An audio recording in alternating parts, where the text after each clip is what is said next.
તો તમારા ઘરને ધન દોલતથી ભરી દેશે। આ વાસ્તુશાસ્ત્રના 60 નિયમ।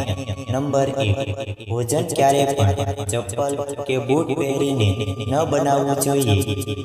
નંબર 2, જ્યારે પણ ઘરે રોટલી બનાવો છો ત્યારે પહેલી રોટલી ગાયને આપો, બીજી રોટલી કૂતરાને આપો અને ત્રીજી રોટલી ઘરના વડીલને ખવડાવો।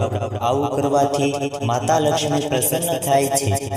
નંબર 3, દરરોજ સવારે જાગ્યા પછી સૌથી પહેલા તમારા હાથની હથેળીઓને જોવું, જોયા પછી તમારા ચહેરા ઉપર ફેરવો, કારણ કે હથેળીના આગળના ભાગમાં માતા લક્ષ્મી, વચ્ચેના ભાગમાં માતા સરસ્વતી અને નીચેના ભાગમાં ભગવાન વિષ્ણુ બિરાજમાન હોય છે। નંબર 4, મંદિરમાં સુકાઈ ગયેલા ફૂલ અને બળી ગયેલી અગરબત્તી ન રાખવી જોઈએ। મંદિરને હંમેશા સ્વચ્છ રાખવું જોઈએ। નંબર 5, ઘઉંમાં નાગકેશરના 2 દાણા અથવા તો તુલસીના 11 પાન નાખીને દળાવવું જોઈએ। આ શુભ માનવામાં આવે છે। તેનાથી ઘર, ધન અને ધાન્ય એટલે કે અનાજથી ભરેલું રહે છે। નંબર 6, ઘરમાં સરસવના તેલના દીવામાં લવિંગ નાખીને પ્રતિદિન પ્રગટાવવું શુભ માનવામાં આવે છે। તેનાથી ઘરમાં સકારાત્મક ઉર્જાનો વાસ થાય છે। નંબર 7, ઘરમાં 3 દરવાજા એક જ રેખામાં ન હોવા જોઈએ, જેના કારણે વાસ્તુ દોષ ઉત્પન્ન થાય છે। નંબર 8, શુક્રવારની રાત્રે માતા લક્ષ્મીની વિધિ વિધાનથી પૂજા કરીને તેમને દૂધથી બનેલી મીઠાઈનો ભોગ અર્પણ કરો। તેનાથી દેવી લક્ષ્મી પ્રસન્ન થાય છે। નંબર 9, ઘરની દિવાલો, છત કે ફર્શમાં તિરાડો ન પડવા દો। જો તિરાડો દેખાય તો તેને તરત જ રિપેર કરાવી લો। ઘરમાં આવી તિરાડો હોવી અશુભ માનવામાં આવે છે। નંબર 10, બુધવારના દિવસે વાળ અને નખ કાપવાથી ઘરમાં બરકત આવે છે। નંબર 11, ઘરમાં તૂટી ગયેલી અને બિનજરૂરી વસ્તુઓ ન રાખવી જોઈએ। તેનાથી ઘરમાં નકારાત્મક ઉર્જા ઉત્પન્ન થાય છે અને તમારા દરેક કામમાં સમસ્યા પણ ઊભી થાય છે। નંબર 12, જો શક્ય હોય તો ભોજન રસોડામાં બેસીને જ કરો। તેનાથી દેવી લક્ષ્મી પ્રસન્ન થાય છે। નંબર 13, કોઈ પણ દેવી દેવતાની 1 થી વધુ મૂર્તિ ઘરના મંદિરમાં ન રાખવી જોઈએ। નંબર 14, દરરોજ પક્ષીઓને ચણ નાખો। આવું કરવાથી પ્રગતિના માર્ગમાં આવતી તમામ બાધાઓ દૂર થાય છે અને ઘરમાં સુખ અને સમૃદ્ધિ આવે છે। નંબર 15, ઘરમાં તુલસીનો છોડ પૂર્વ દિશા તરફ ગેલેરીમાં અથવા તો પૂજા સ્થાનની નજીક રાખવો જોઈએ। દક્ષિણ દિશા તરફ બિલકુલ ન રાખો। નંબર 16, શનિવારના દિવસે પીપળાના ઝાડ નીચે સરસવના તેલનો દીવો પ્રગટાવો। તેનાથી શનિ અને મંગળ ગ્રહ શુભ ફળ આપે છે। નંબર 17, પાકીટ કે પૈસાને પેન્ટના પાછળના ખિસ્સામાં ન રાખવા જોઈએ। નંબર 18, ઘરમાં હંમેશા 4-5 રોટલી વધુ બનાવવી જોઈએ। તેનાથી માતા અન્નપૂર્ણા પ્રસન્ન રહે છે અને ઘરમાં આર્થિક સ્થિતિ પણ સારી રહે છે। નંબર 19, ઘરમાં પૂજા કરતી વખતે કપૂર અવશ્ય સળગાવો। તેનાથી નકારાત્મક ઉર્જા દૂર થાય છે। નંબર 20, ઘરમાં કાળા અને જાંબલી રંગનો ઉપયોગ ન કરો અને આ પ્રકારના ઘરમાં પડદા કે દિવાલના રંગો ન હોવા જોઈએ। આ વાસ્તુ દોષ ઉત્પન્ન કરે છે। નંબર 21, રસોડાના પથ્થરને કાળો ન રાખવો જોઈએ, કારણ કે તેનાથી ઘરમાં નકારાત્મકતા આવે છે। નંબર 22, મંગળવારના દિવસે પોતું કરો તો તેમાં ફટકડી, લીંબુનો રસ, મીઠું, લીમડાના પાનનો રસ જરૂર ભેળવીને કરો। આનાથી નકારાત્મક ઉર્જા સમાપ્ત થાય છે અને વાસ્તુ દોષ ઉત્પન્ન થતા નથી। નંબર 23 રોટલી બનાવતા સમયે સૌથી પહેલા તવાને સારી રીતે ધોઈ લો. ત્યારબાદ તવા ઉપર એક ચપટી મીઠું નાખીને રોટલીને પકાવો તો સારું રહેશે. નંબર 24 અઠવાડિયામાં એકવાર ઘરમાં ગુગળનો ધુમાડો કરવો ખૂબ જ શુભ માનવામાં આવે છે. તેનાથી મન પ્રસન્ન રહે છે અને ઘરમાં સુખ અને સમૃદ્ધિ આવે છે. નંબર 25 સંત મહાત્માની આશીર્વાદ આપતા હોય તેવી તસવીર બેઠક રૂમમાં લગાવો. બેડરૂમમાં બિલકુલ ન લગાવો. નંબર 26 વાસ્તુશાસ્ત્ર અનુસાર ઘરમાં કોર્નર ફર્નિચર બિલકુલ ન રાખવું જોઈએ. ગોળ કિનારાવાળું ફર્નિચર ઘરમાં શુભ હોય છે. નંબર 27 જીવનમાં તરક્કી અને સફળતા મેળવવા માટે ગંગાજળને પૂજા રૂમમાં અવશ્ય રાખવું. નંબર 28 જો ઘરમાં નળ ટપકતો હોય તો તેના ટપકવાનો અવાજ ઘરમાં નકારાત્મક ઉર્જા ઉત્પન્ન કરે છે. તેથી બને તેટલી વહેલી તકે આ ટપકતા નળનું સમારકામ કરાવો. નંબર 29 દરરોજ પીપળાના ઝાડને જળ ચડાવવું જોઈએ. સ્નાન વગેરે કર્યા પછી પીપળાના ઝાડમાં એક લોટો જળ ચડાવવાથી ભગવાન વિષ્ણુ પ્રસન્ન થાય છે અને તેમની વિશેષ કૃપાથી તમને ફળ પ્રાપ્ત થાય છે, જેના કારણે જીવનની તમામ પ્રકારની સમસ્યાઓ આપમેળે દૂર થઈ જાય છે. નંબર 30 ભોજન સ્નાન કર્યા પછી જ બનાવવું જોઈએ. તેનાથી ઘરમાં સુખ અને સમૃદ્ધિ બની રહે છે. નંબર 31 ઘરમાં એવી વ્યવસ્થા કરો કે વાતાવરણ સુગંધિત રહે. સુગંધિત વાતાવરણમાં મન પ્રસન્ન રહે છે અને ઘરમાં સુખ અને સમૃદ્ધિ રહે છે. નંબર 32 જો ઘરમાં કોઈ રોગી હોય તો એક કટોરીમાં કેસરને ઉગાડીને તેના રૂમમાં રાખો. તે જલ્દી જ સ્વસ્થ થઈ જશે. નંબર 33 દર ગુરુવારે તુલસીના છોડને દૂધમાં અક્ષત નાખીને અર્પણ કરવું ખૂબ જ શુભ માનવામાં આવે છે. નંબર 34 વાસ્તુશાસ્ત્ર અનુસાર ઉત્તર કે પૂર્વ દિશામાં કરેલો પાણીનો નિકાસ આર્થિક દૃષ્ટિકોણથી શુભ માનવામાં આવે છે.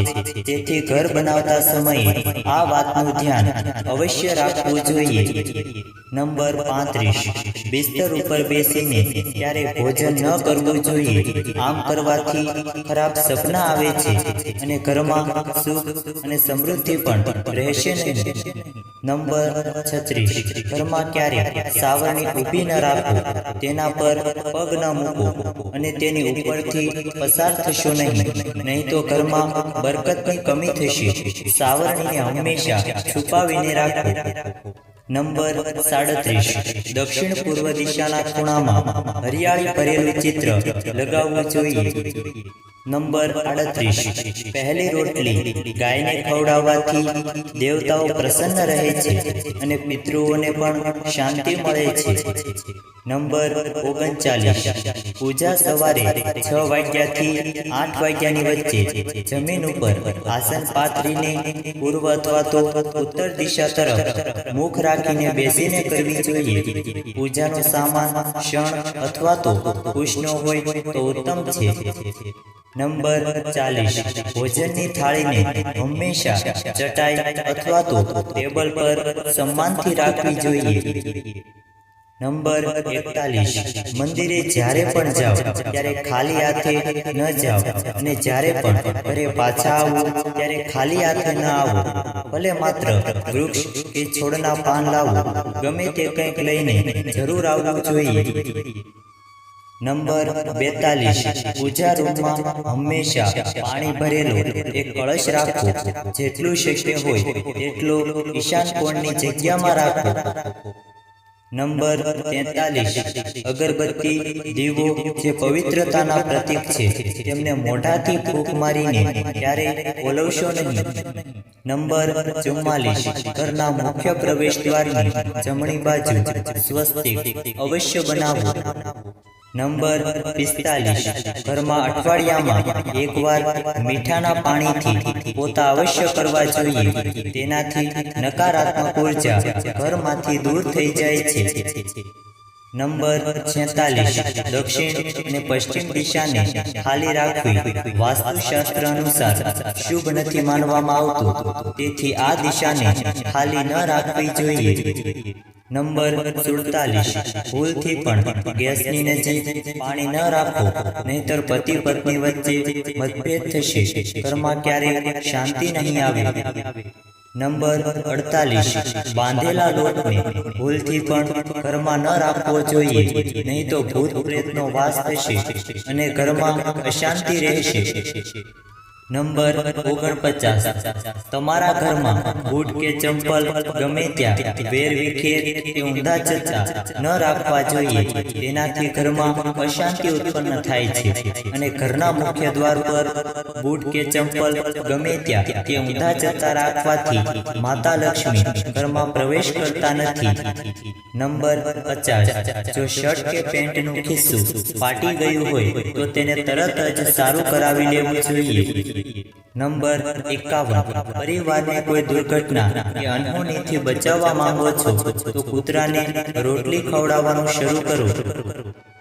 નંબર 52 ઘરમાં સવારમાં થોડા સમય માટે ભજન અવશ્ય વગાડવા જોઈએ, તેનાથી આખો દિવસ સારો પસાર થાય છે.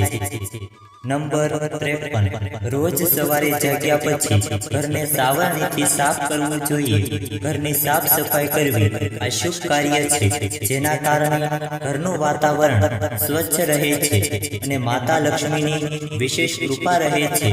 આવામાં દરરોજ ઝાડુ લગાવવાથી તમારા ભાગ્યમાં પરિવર્તન આવે છે, કારણ કે ગંદકીના કારણે ઘરમાં અનેક પ્રકારની બીમારી ઉત્પન્ન થાય છે. આવી સ્થિતિમાં ઘરની સફાઈ ચોક્કસ કરો. નંબર 54 ભોજન કર્યા પછી થાળીમાં હાથ ન ધોવા જોઈએ. નંબર 55 ખાવાની થાળીને એક હાથથી ન પકડવી જોઈએ. આમ કરવાથી ખોરાક પ્રેત યોનિમાં જતો રહે છે. નંબર 56 ક્યારેય પણ બ્રહ્મ મુહૂર્ત અને સંધ્યાકાળમાં સાવરણીથી ન વાળવું જોઈએ, તેનાથી ઘરમાં દરિદ્રતા આવે છે. નંબર 57 ભોજન કર્યા પછી થાળીને કિચન સ્ટેન્ડ, પલંગ કે ટેબલ નીચે કે ઉપર ક્યારે ન રાખવી જોઈએ. નંબર 58 દક્ષિણ દિશા તરફ પગ રાખીને ન સૂવું જોઈએ. નંબર 59 દર ગુરુવારે તુલસીના છોડને દૂધ ચડાવવું, તેનાથી આર્થિક સ્થિતિમાં જલ્દી સુધારો થાય છે.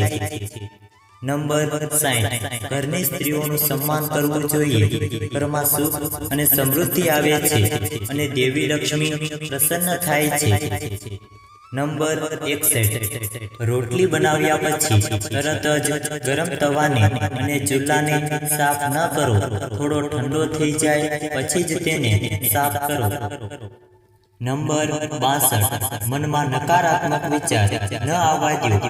જો વ્યક્તિ પોતાના મનમાં નેગેટિવ વિચાર લાવે છે તો તે જીવનમાં ક્યારેય સફળ થઈ શકતા નથી. તમારા મનમાંથી નકારાત્મક વિચારોને હંમેશા દૂર રાખો અને આત્મવિશ્વાસ સાથે કામ કરો, જેનાથી તમારું નસીબ અને સ્વાસ્થ્ય બંને સારું રહેશે.